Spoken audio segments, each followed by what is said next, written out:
Oh boy, ground war in Lebanon. We're going to be talking about that today.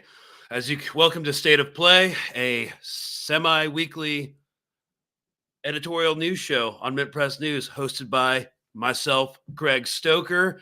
And the world's crazy. I feel like I sound rough as hell. We just got back from New York City for the Netanyahu protest. That was a 3-day event, nonstop. And then because the Hurricane Helen hit the East Coast, I got stuck at JFK for like 10 hours. Flew back yesterday, and I don't know, like, no one's feeling good. Everything's kind of sucks right now, but we're in it together. And I did see Sisters of Mercy last night, and they didn't sound horrible, which was really surprising because they're notoriously bad live. So if they're coming to, it's a pretty good tour. Check it out. I'm kind of rambling for everybody to get into the live and kind of take a lighter tone because this could get really nasty real quick. So we are on Patreon. If you want to support Mint Press News and our reporting and other watchdog journalism endeavors that we participate in, Patreon helps. We're demonetized on every platform. If you're interested in that, that's super helpful. But, you know, everyone is getting nickeled and dimed to death in this late stage capitalist society. So if you can't swing it, like, share, and subscribe. It really helps with the algorithm, help getting this video out there. And in the end, we're just glad you're here. So what exactly is going on? We're going to be watching a lot of Israeli TV on this episode. They have a really rich, diverse, vibrant media landscape. I mean, it's incredibly problematic, but there's a lot of dissent, and sometimes good reporting actually does happen. So where are we in the war right now? This was from earlier today on ILTV. The IDF remains on the offensive with targeted strikes in Beirut and waves of airstrikes targeting Hezbollah missiles and missile launchers. Oh yeah, we're going to be talking about these targeted strikes here in a minute. In the Bekaa Valley in northern Lebanon. The latest attacks claimed the lives of the leader of Hamas in Lebanon and hundreds of other people because they dropped 86 2,000-pound bombs on an entire apartment block so that they could penetrate inside the bunker compound that was beneath the street, as well as the leadership of the PFLP in separate strikes. Hamas Lebanese commander Fatah Sheriff Abu El Amin was killed in an Israeli strike in the south. In Beirut, the Air Force for the first time struck in the Kola district, targeting and killing 3 leaders of the PFLP, Palestinian terror group. The Popular Front for the Liberation of Palestine. Again, the West gets to decide who can and cannot use violence. They decide which violence is and is not acceptable. Someone in the comments has said peace through violence. It's actually what they're saying now. It's de-escalation through escalation. Amid the ongoing Israeli aerial offensive, Hezbollah is continuing to fire rockets at northern Israel, but there has not been a massive retaliation following the killing of its leader, Hassan Nasrallah. Nor will there be. Red alert sirens did sound in Haifa, Akko, Nahariya, and surrounding localities across the Galilee. The rockets were either down by air defense. So basically, what we're looking at Hezbollah rocket salvos that are continuing as we speak. They're basically pretty much just performative. They're not trying to basically penetrate the Iron Dome in any substantial way. Basically just showing everybody that, again, rocket attacks both in Gaza and in southern Lebanon are a form of communication to the outside world. So they're saying we're still functional. That's the main purpose of these rocket attacks that are happening after the death of Nasrallah. U.S. President Biden said he would talk to Prime Minister Netanyahu about efforts to avoid all-out war in the Middle East. Israel's intensifying bombardments in Lebanon have increased U.S. fears that the conflict could spin out of control, potentially drawing in Iran as well as the United States. At the same I see that as doubtful. I don't think Iran's kind of worked itself into a difficult policy position. They were trying to play the long game, and now they're kind of trapped with not a lot of good options. But we're going to talk about that later in this episode as well. Washington has authorized its military to reinforce the region in case of further escalation while urging a diplomatic solution. U.S. National Security Advisor John Kirby said the U.S. must be prepared for Iranian retaliation against Israel for strikes on Hezbollah. Dozens. Okay, yes, and part of this episode is they're literally bombing 4 countries right now. This was from Yemen yesterday, and they struck an oil refinery. Of Israeli planes carried out a devastating airstrike 1,800 kilometers from Israel, targeting Houthi infrastructure in Yemen. This was the second time Israel has retaliated against the Houthis and comes after the terrorists fired a ballistic missile that was shot down before reaching central Israel over the weekend. The Houthis claim they were targeting Prime Minister Netanyahu as he landed at Ben Gurion Airport upon his return from the U.S. The IDF planes struck Hodeidah and Ras Isa ports and power plants. Reports from Yemen say 4 people were killed and 29 wounded in the attacks. The strike was more extensive than the one in July.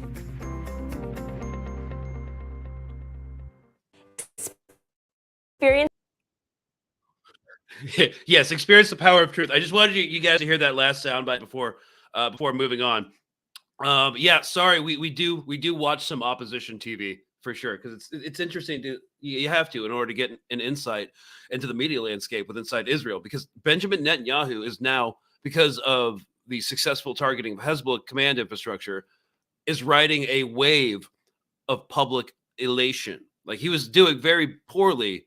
Now it's kind of reversed. And that's why I've always said since the beginning, betting against Netanyahu in terms of his political survival, you will go broke. He's like the political Houdini who can like work himself out of any position. So you could argue that at least for the next 2 years, his government and his position in government is most likely secured. That's probably not good for the long-term health of the Israeli state, but that's a completely different conversation. So now let's talk about the main bulk of the episode. There is a breaking story from Saudi news channel Al Hadath, which is, it has connections to Saudi intelligence and stuff. Maybe it's not a reliable source of information, but there's a breaking story from Saudi news channel Al Hadath claiming that an unidentified man traveling from Iran to Lebanon met with Nasrallah shortly before the leader's death with the express purpose of shaking his hand. The purpose of the handshake was purportedly to transfer a trackable substance into Nasrallah's palm. Who was the man? What was the substance? Is the story even remotely factual? Perhaps a traceable radioactive isotope, which could be detected by a scanner hidden inside Hezbollah's headquarters, thereby confirming his location. The Al Hadath report, as of now, cannot be independently verified. However, it has been widely disseminated by Western media outlets in the Arab and Hebrew world.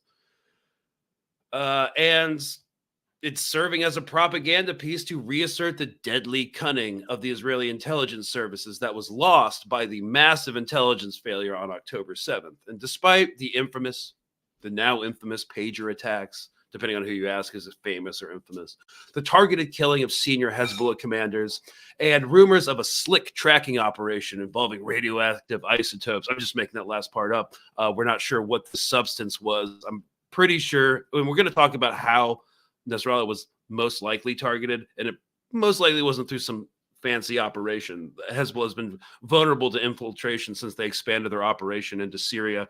One thing still remains true, and that's decapitation strikes don't win wars. If Israel and its allies want to classify Hezbollah as a terrorist organization, they should recognize this reality from America's ill-fated 20-year global war on terror, aka the GWAT. So Nasrallah, he was a controversial figure, seen by many in the region as a figurehead of anti-colonial resistance, being mourned in as far as India and Pakistan, and by some as an agent of pro-Assad terror during the Syrian civil war.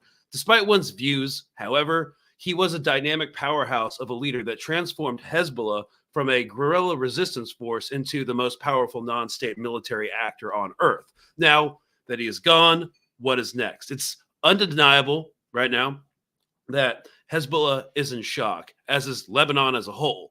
But the strategic situation hasn't changed significantly. An Israeli ground offensive into the southern regions of that country would be catastrophic for everybody. It'd be catastrophic for Lebanese people and for people in Israel and the Israeli Defense Force. However, if the far-right government in power will not countenance a ceasefire, and they won't, and Biden won't pressure them, and a two-state solution to the Palestine question, then they have little political choice but to invade. Hezbollah, while degraded momentarily, will not stop its rocket attacks into northern Israel, as we're seeing right now. This has become intolerable over the past year for the Israeli public, so some sort of performative ground operation seems necessary, if misguided. So after this recent series of spectacularly successful attacks against Hezbollah leadership, the IDF and associated intelligence services have the popular support and confidence now, and Netanyahu now, to push forward with a limited offensive. That's what they always say. They always say limited. It's going to be a limited offensive, despite the long history of military failure in southern Lebanon.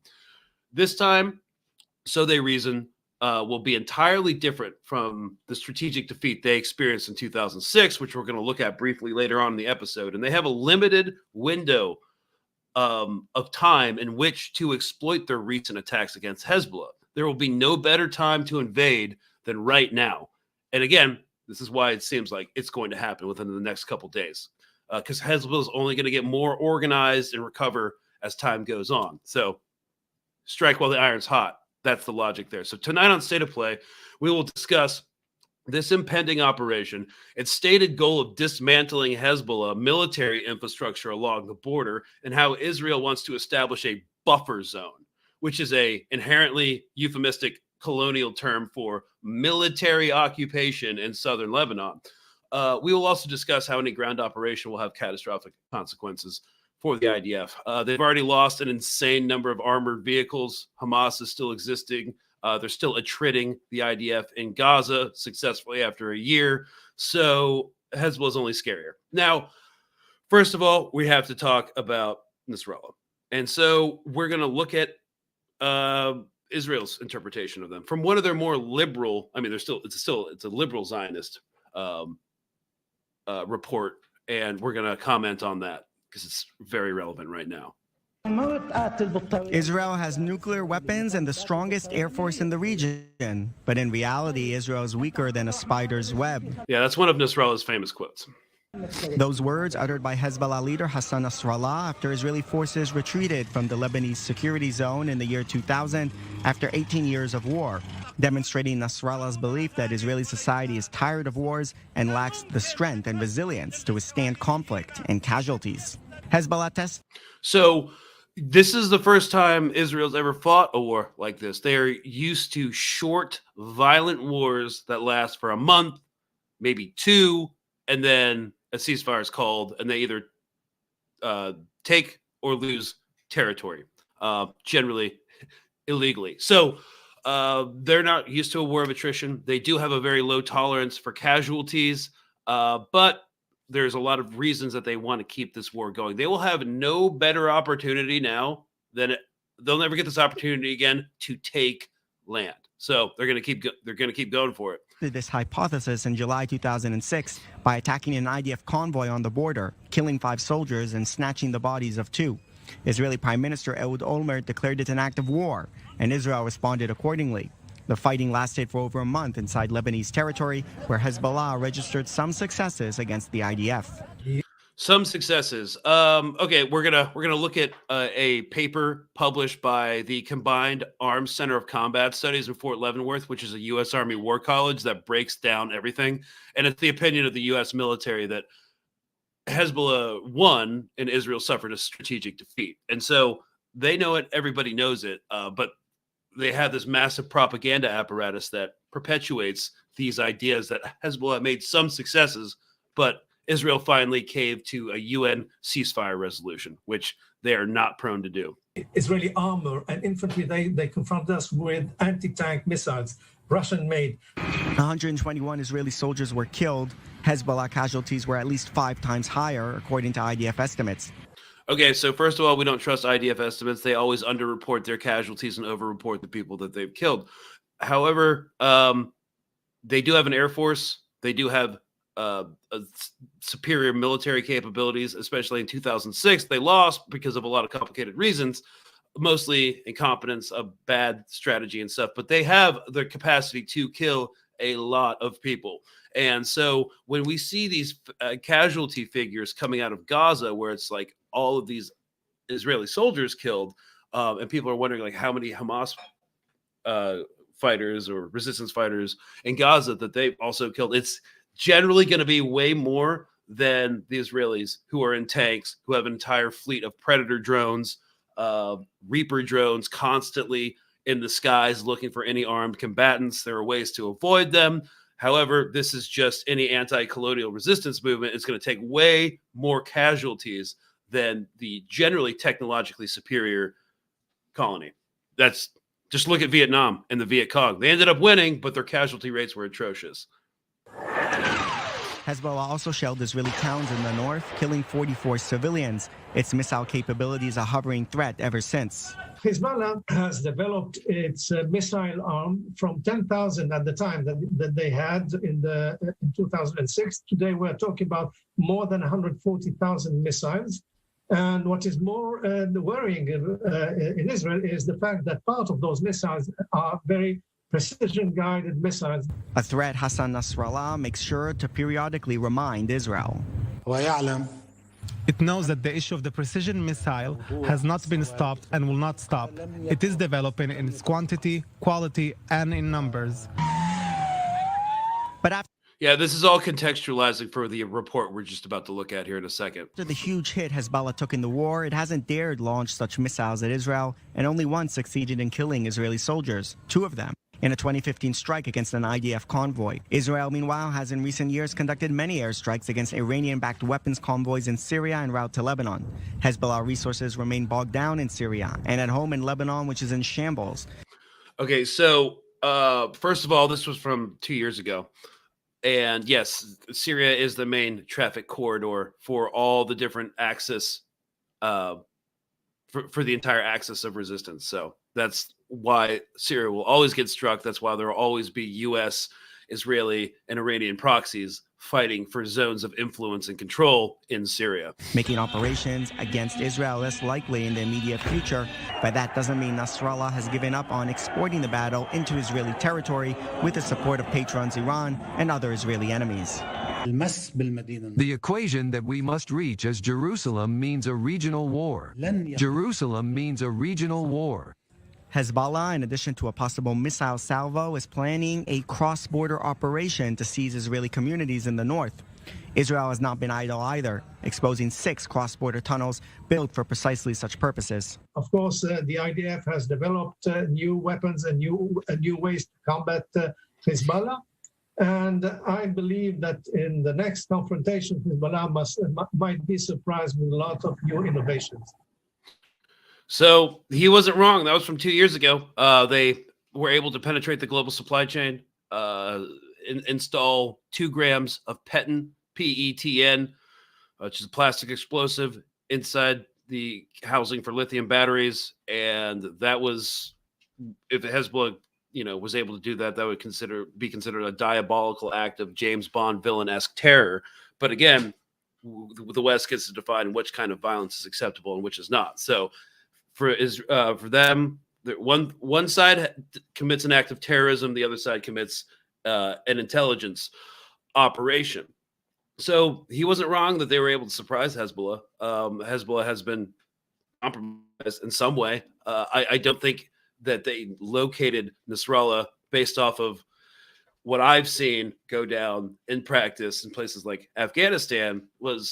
That was most likely, can't be sure, not from technological tracking or any sort of crazy innovation, because after the pager attack, they will have mostly got rid of their communications and completely revamped their operational security, their encryption and stuff.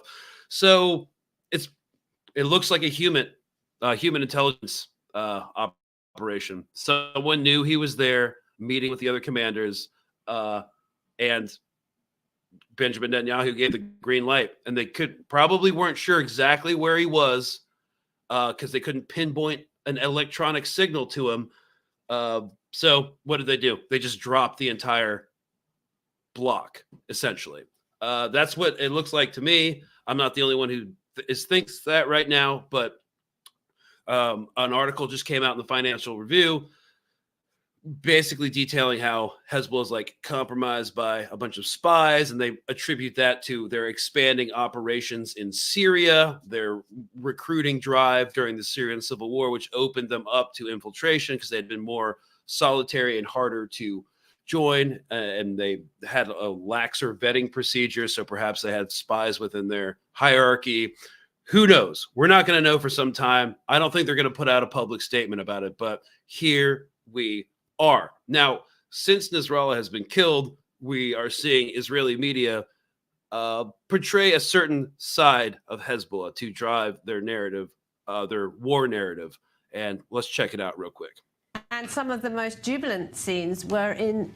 Yes, this is an Israeli, this woman's Israeli, and she has a British accent, and she's now a news anchor looking like she's from that part of the world. Syria's Idlib province, where Sunni Arabs suffered some of the worst of Hezbollah's cruelty after its fighters chose to prop up the regime of Bashar al-Assad over a decade ago. With me now, Omar Abu Layla. He's the executive director of Deir ez-Zor 24. Great to see you again, Omar.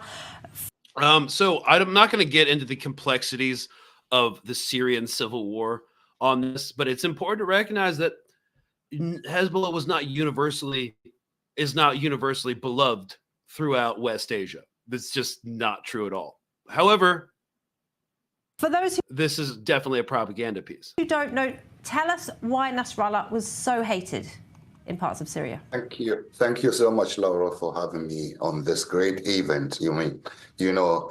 What's going on in the Middle East, not only in Syria. People so much happy of the assassination of Hassan Nasrallah and the top leaders of Hezbollah. Yeah, Hezbollah, we have just to go back to 2011 when the Syrian people decide to begin their revolution against Bashar al-Assad. Bashar al-Assad was losing the control on the majority of the country, and then immediately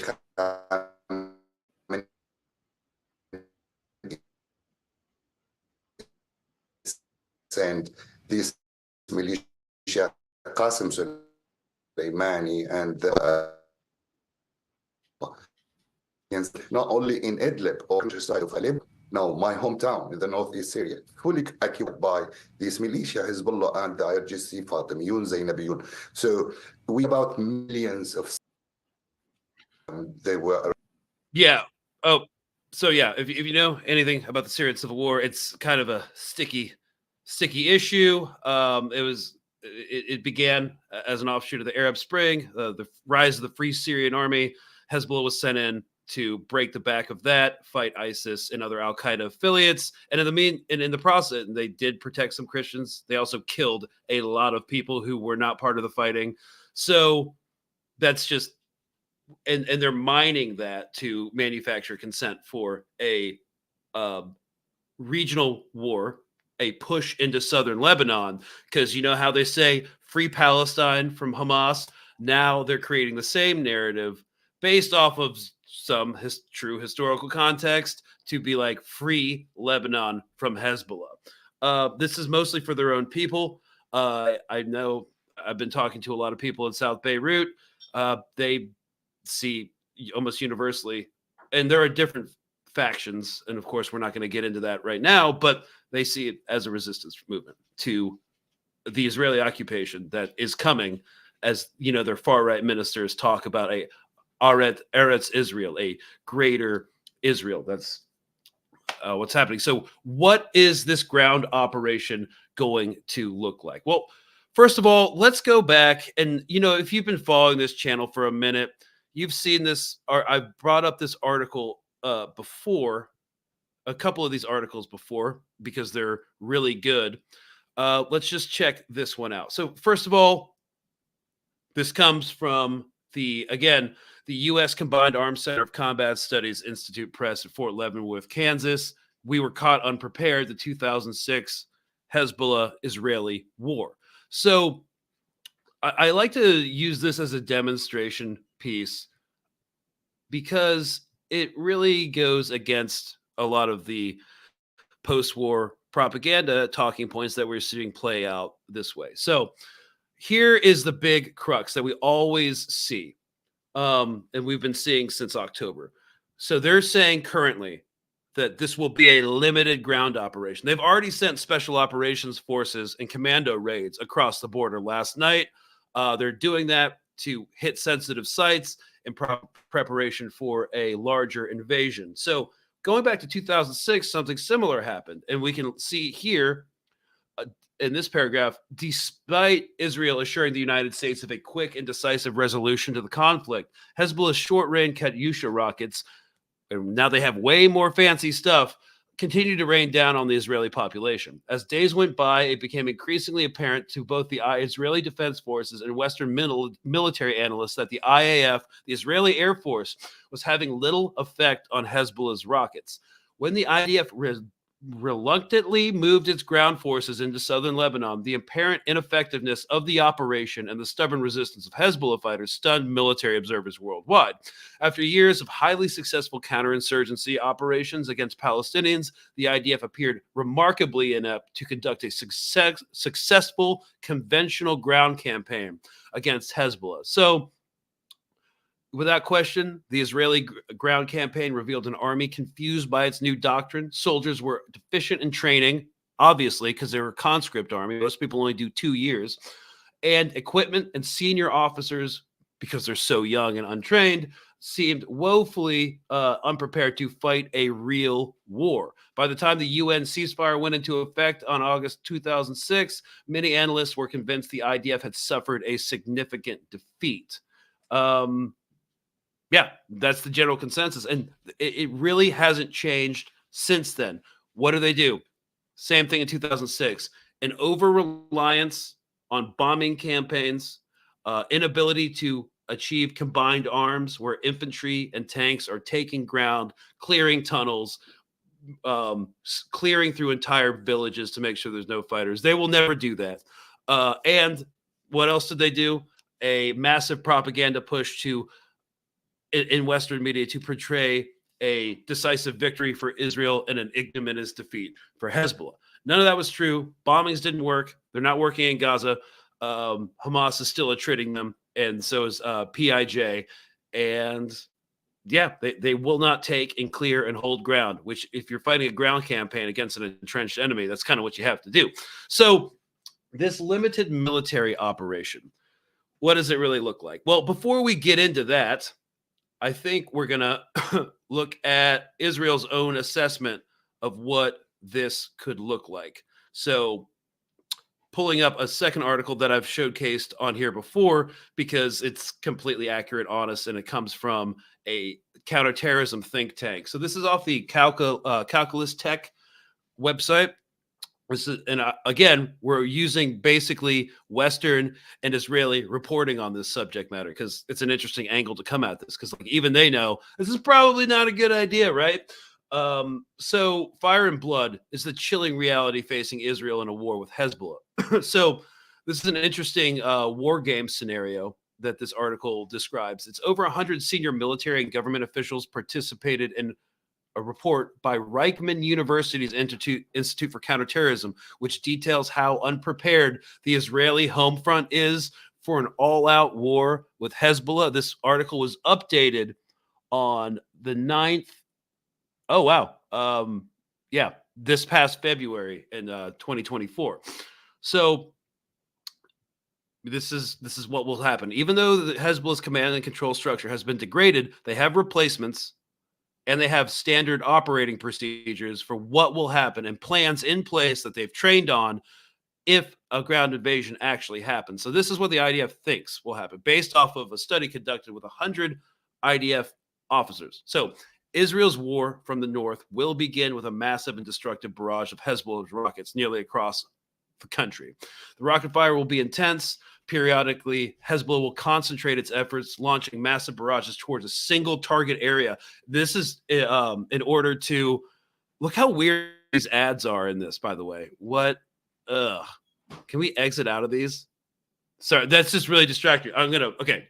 They will flood the airspace, overwhelm the Iron Dome, and basically be able to achieve hits on single target areas. It's called flooding the zone, overwhelming the airspace, so that the control system that dictates which missiles rockets get shot by the Iron Dome, well, the AI will have to start making decisions of what to let through and what to actually go for, and they will run out of ammunition. So, single target area, major IDF base or city. This barrage will continue day after day until the end of the war, likely 3 weeks after the outbreak. So this study says 3 weeks. In the early stages of the conflict, terror organizations, all Iranian proxies across the region will join Hezbollah. And we're going to talk about, will Iran order this, or will they ask them to stand down?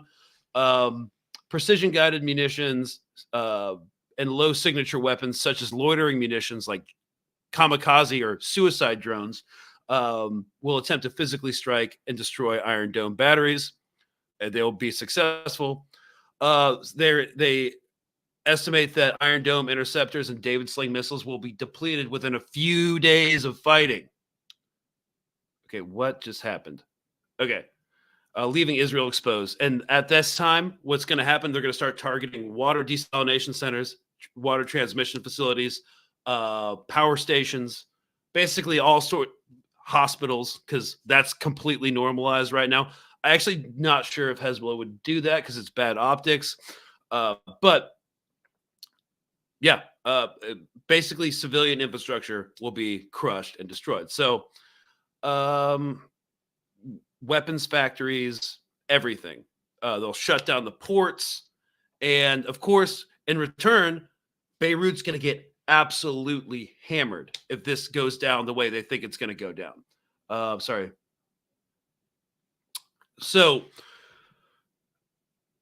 and then the ground invasion will start. And throughout the conflict, Hezbollah will start fires in every possible arena through incitement. They think that there could be an uprising in West Bank. They say an uprising in Gaza, but this was written right before October 7th. And they think that it will have to basically end in a ceasefire. 3 weeks into it. I don't have the actual details of the report. I don't think it's not in the public sphere, but this is an article based off of that report.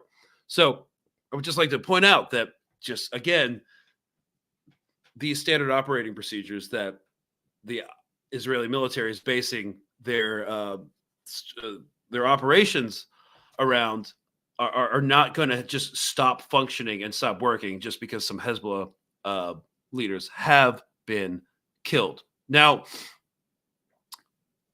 real quick, there's a couple of things to take into consideration. How will Iran respond, and how will the other Axis resistance players respond as well? This is kind of hard to say, but let's look at Benjamin Netanyahu's recent propaganda piece. I speak a lot about the leaders of Iran. Yet at this pivotal moment, I want to address you, the people of Iran. I want to do so directly, without filters, without middlemen. Every day, you see a regime that subjugates you make fiery speeches about defending Lebanon, defending Gaza. Yet every day, that regime plunges our region deeper into darkness and deeper into war. Just grit your teeth for like 15 more seconds. This is important. Every day, their puppets are eliminated. Ask Mohammed Def. Ask Nasrallah. There is nowhere in the Middle East Israel cannot reach. So he's now, the implied threat is that Israel will start assassinating Iranian officials inside Iran. But yes, Iran's the major threat to peace in the Middle East. There's nowhere we will not go to protect our people and protect our country.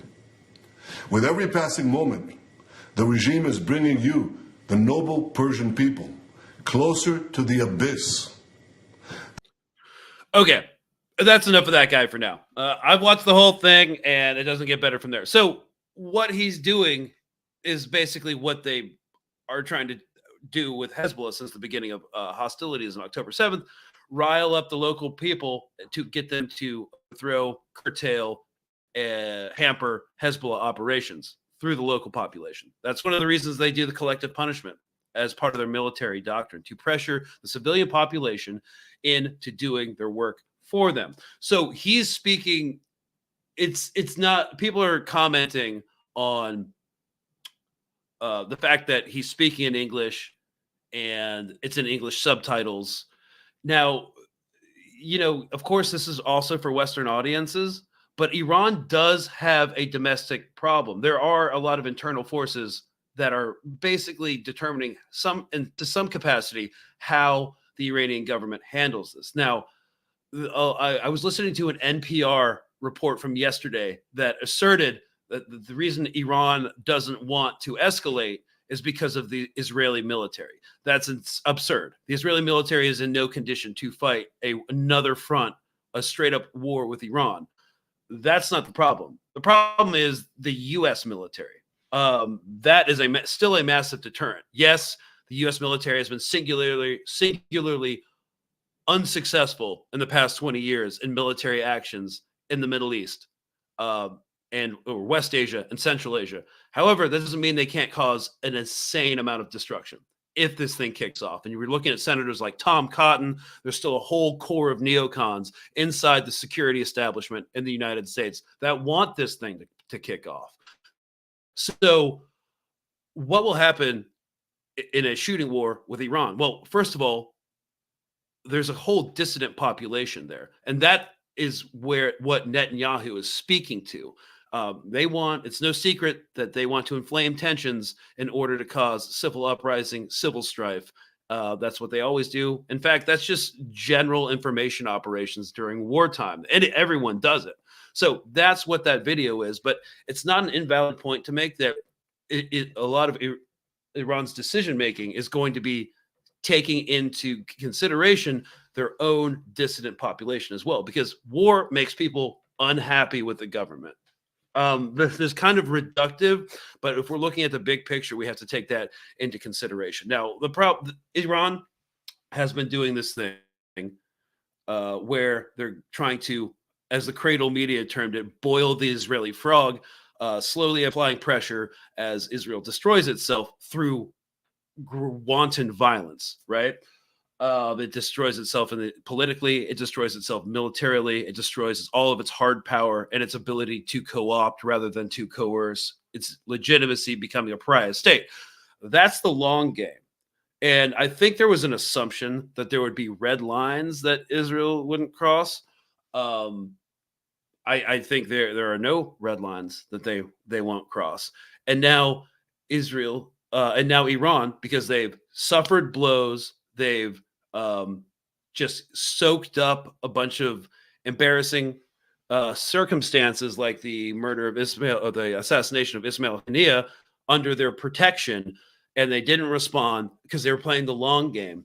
But now if a war opens up with Hezbollah, they're going to have to make some decisions. They're going to have to respond in some way in order to reestablish deterrence. Like what that looks like, that's kind of hard to tell. We're on unprecedented waters, but they have kind of worked themselves in the corner with this long-term strategy. I think it's been working thus far, but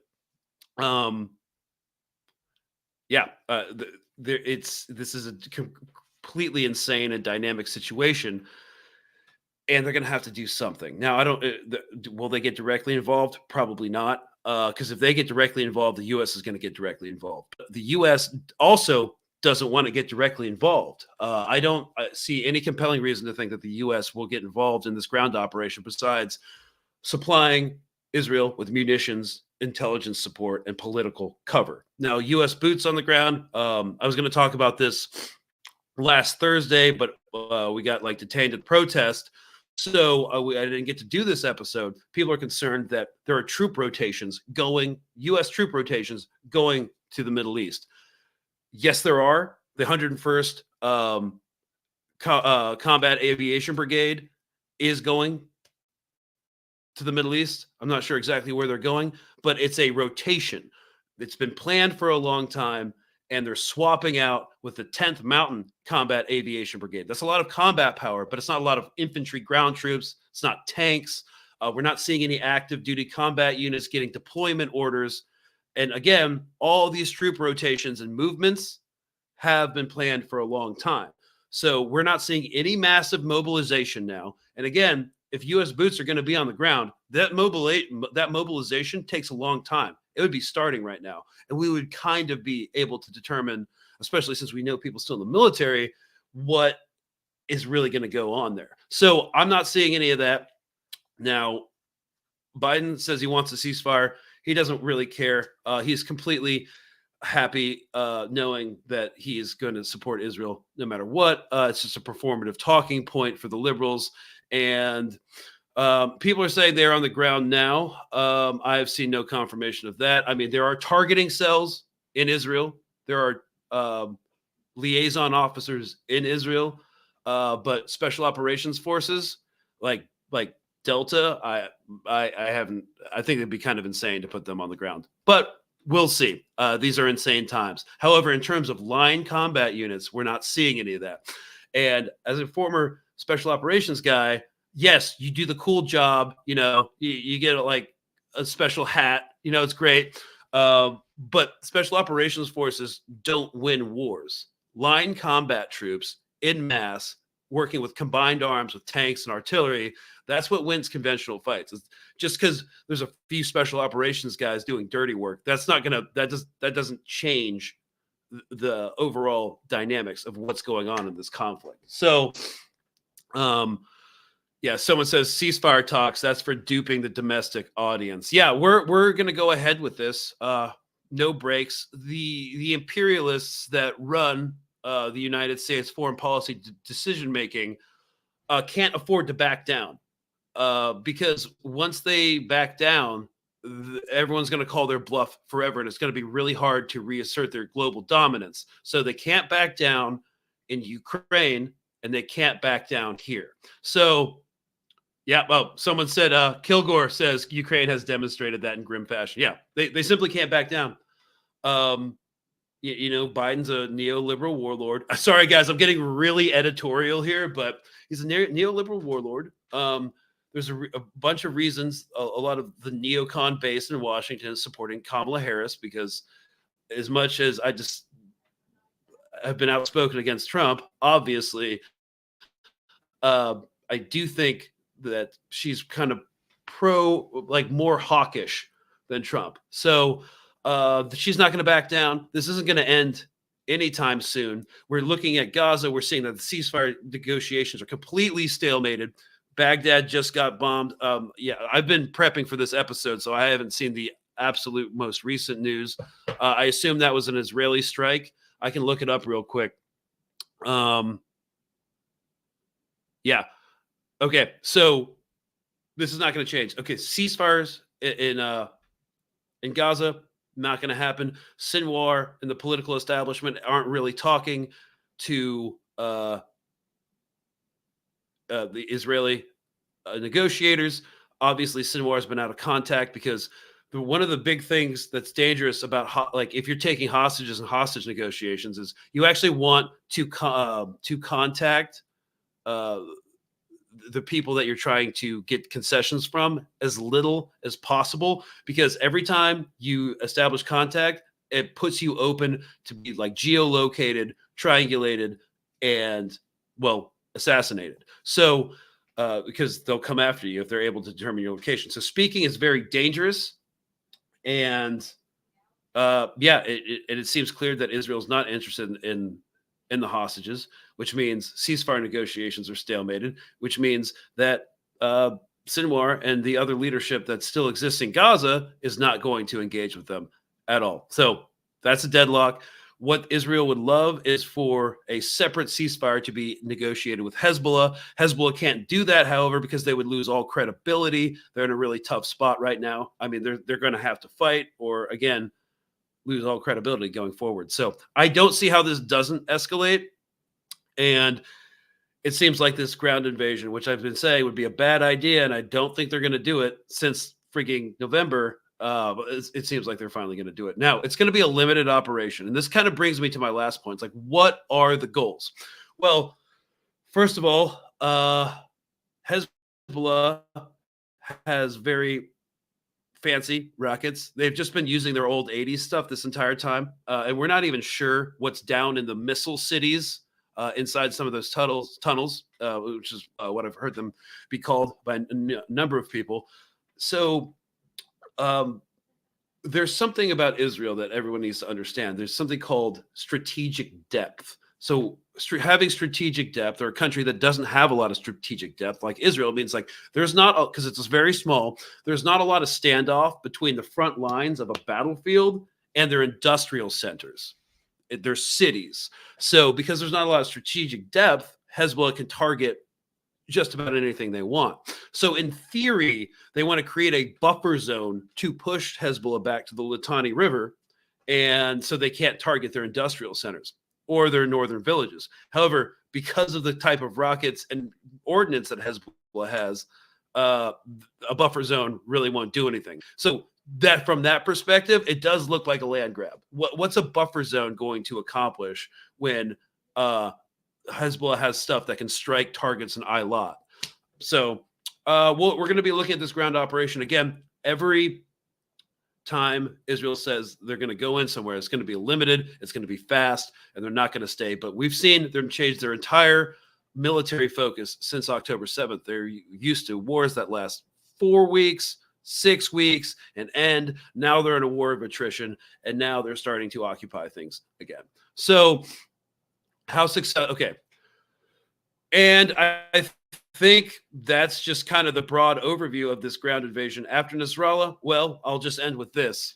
They're going to replace him. The Shura is going to elect someone else. All these resistance movements always train people to take the position of leaders that will inevitably get killed, especially with like a high-tech adversary like Israel that's really good at pushing a button and dropping bombs. So again, as I said at the beginning of the episode, there will be no better time than now to invade. That's why we think they're going to invade. They've also said it. U.S. officials have said it to the Washington Post. Washington Post is like full of spooks who used to work for 3-letter agencies. So usually you should always pay attention to what the Washington Post prints, because a lot of the time it's manufacturing consent for a war that's about to happen, along with the liberal coastal elite. All right. Here we go. Is this on YouTube also? Oh, Amazon piss jugs from Twitter. I see a Cester Jones post stuff from his account all the time. Yes, this is on YouTube at Mint Press News. Do you think phones being out of service is related to this? Yeah. Cutting communications, jamming signals. That's you don't want people communicating. You want absolute chaos. So it could definitely be related. What about the fact that U.S. weapons are depleted and IOF is depleted too? Well, they're not completely depleted.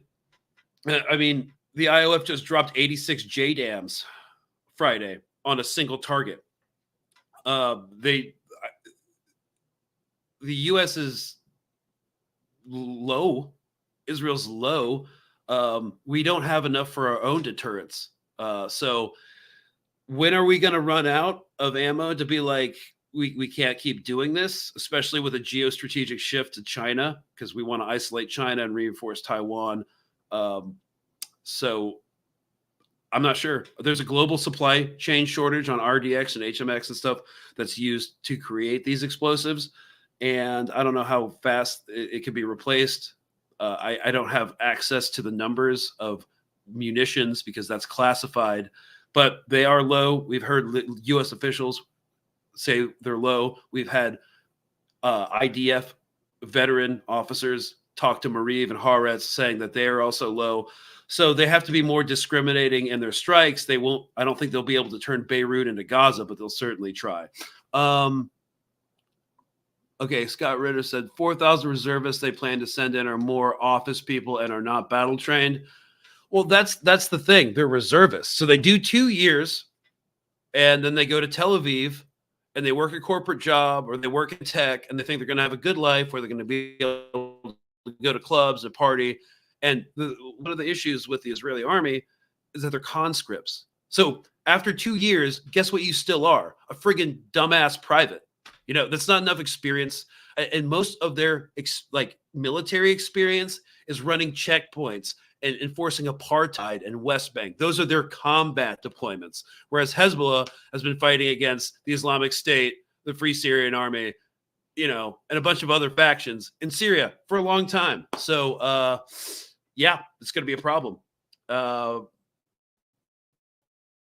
And not a huge amount of combat experience there. Again, they're trained to run checkpoints. So why are the same contractors who send weapons to Israel also sending weapons to Russia? Could you be more specific? Because I could talk about a number of arms manufacturers. Basically, the military-industrial complex, its only allegiance is to itself, you see, because they have a fiduciary responsibility to their shareholders to maximize profits. So I think your question about the contractors is more rooted to the inherent nature of capitalism than it is to U.S. foreign policy.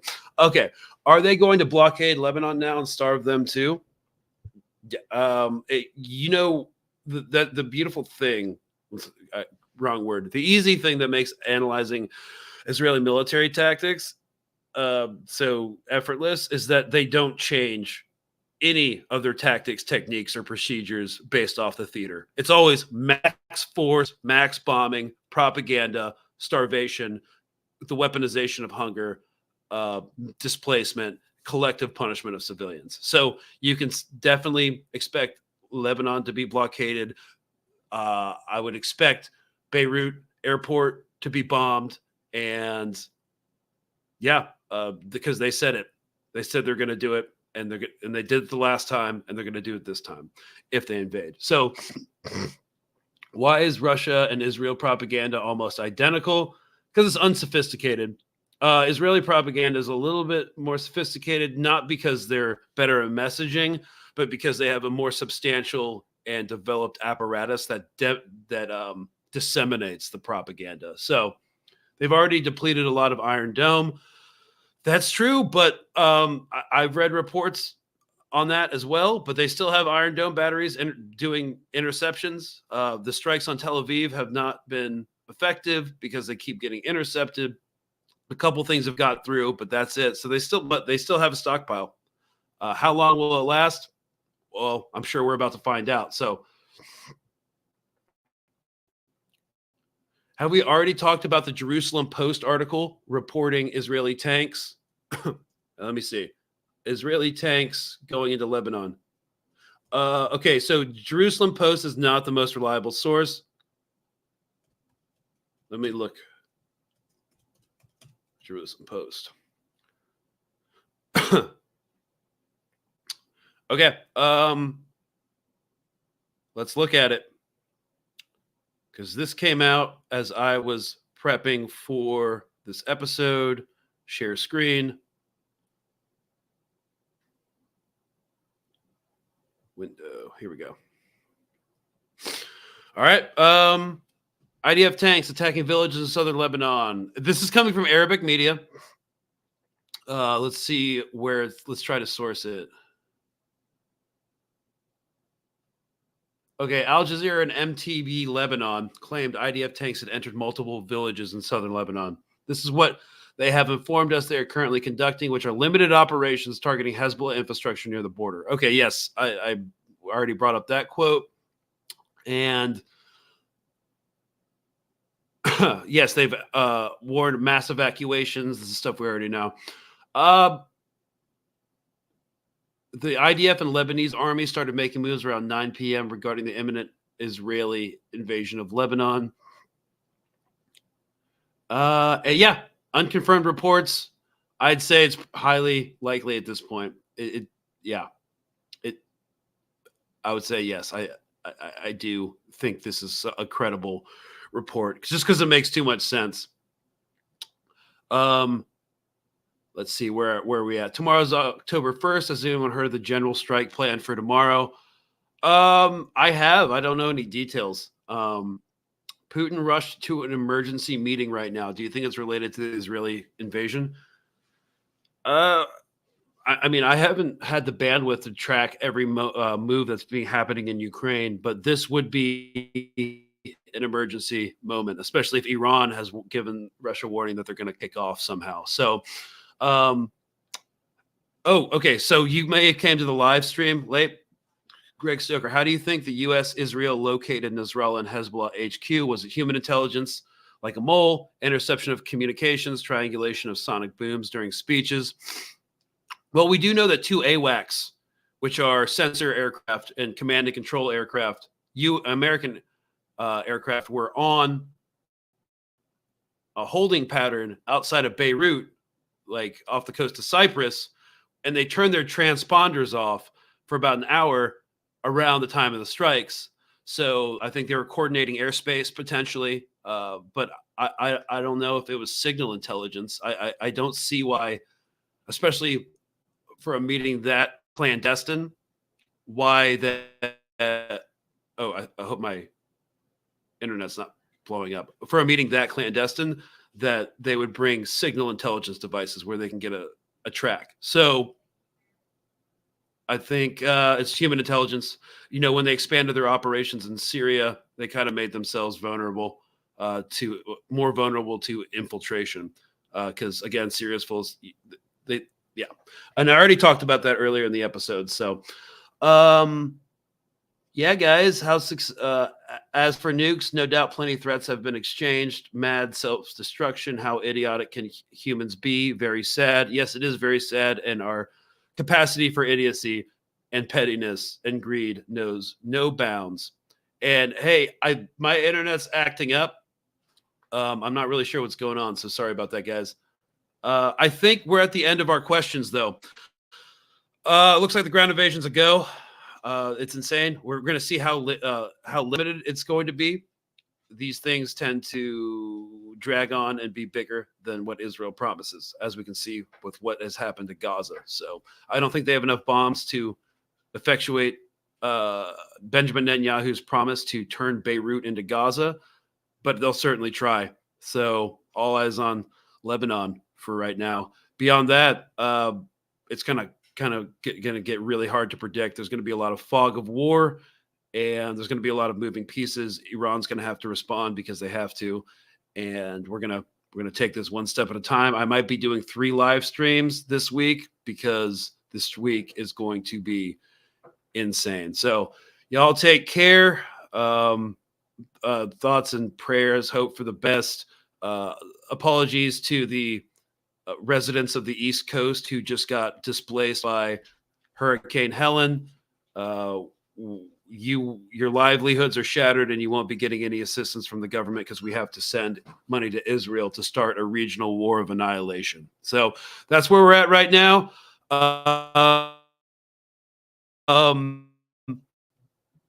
And what else? Sisters of Mercy was pretty good, and I hope I'm not breaking up horribly. So I'll see you guys on the next one. Godspeed.